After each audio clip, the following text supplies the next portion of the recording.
8 tahun kasus pembunuhan dan pemerkosaan pada seorang perempuan di Cirebon bernama Vina nyaris menemui jalan buntu. 3 pelaku pembunuhan masih melenggang bebas, lari dari tanggung jawab. Keluarga korban hampir dibuat putus asa. Kemana lagi harus mencari keadilan?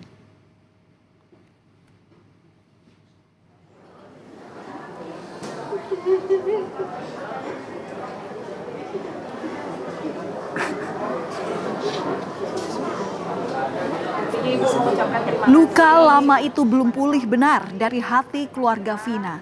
Air mata sang ibunda kembali tumpah saat harus mengingat kembali peristiwa tragis yang dialami oleh sang putri. Hal serupa juga dirasakan ayah dari Muhammad Rizky Rudiana yang juga jadi korban atas kekejaman geng motor. Bahkan ayah Eki yang merupakan anggota polisi juga tak tinggal diam untuk mengungkap kasus pembunuhan putranya. Bagi keluarga, waktu 8 tahun itu belum cukup untuk menutup luka atas kepergian Vina dan Eki. Apalagi 3 pelaku pembunuhan masih menghirup udara bebas. Saya mohon kepada seluruh warga negara Indonesia agar jangan membuat kami lebih sakit. Eki adalah anak kandung kami yang mana menjadi korban daripada kelompok-kelompok yang kejam. Saya tidak diam, saya terus berupaya dan bekerja sama dengan Reskrim. Selama 8 tahun saya berupaya untuk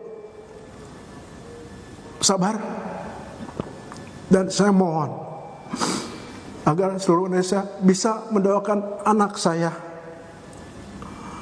supaya tenang, dan juga bisa mendoakan supaya pelakunya bisa segera terungkap. Demi mencari keadilan, keluarga Vina dari Cirebon datang ke Jakarta bertemu pengacara Hotman Paris.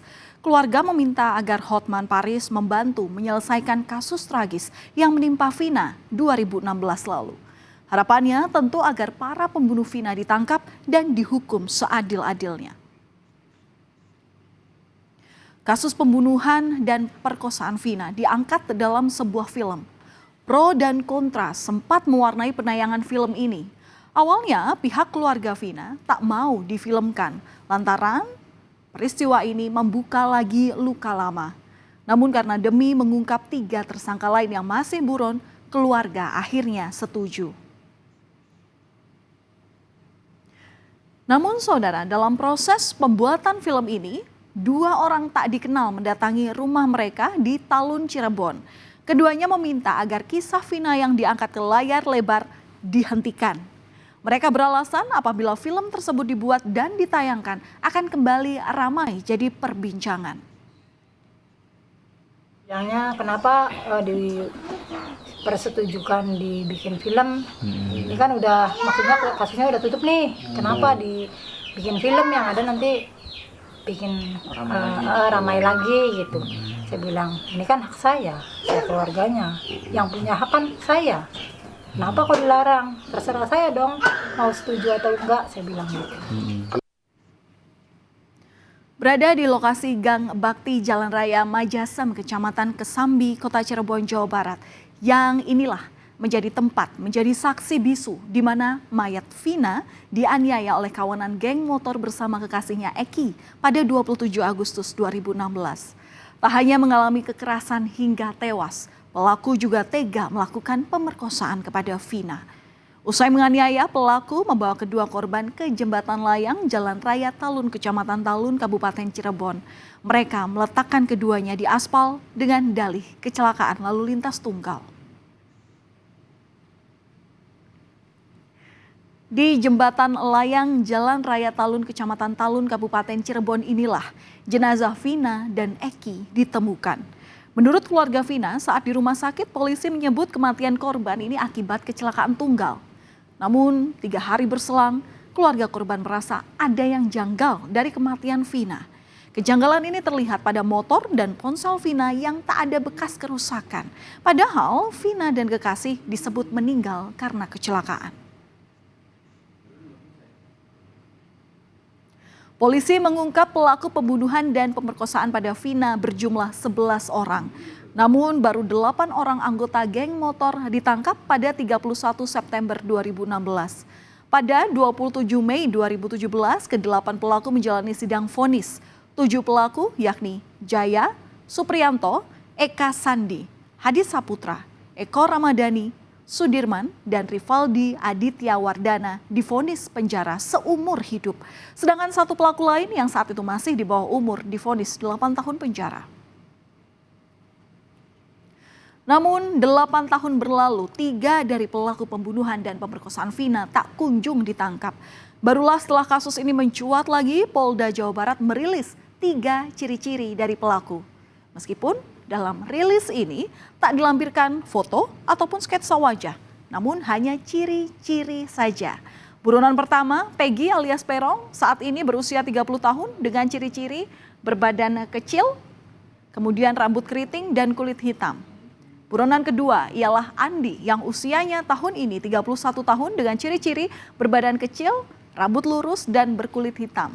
Dan buronan ketiga bernama Dani yang usianya 28 tahun dengan ciri-ciri rambut keriting dan kulit sawo matang. Diduga salah satu dari 3 orang yang masuk di DPO ini berada di Jakarta. Polda Metro Jaya menyebut sudah berkoordinasi dengan Polda Jawa Barat untuk mencari buronan pembunuh kasus Vina di Jakarta. Jadi pada prinsipnya Polda Metro Jaya siap membantu mencari apabila mencari tersangka berdasarkan DPO yang diterima oleh Polda Metro Jaya.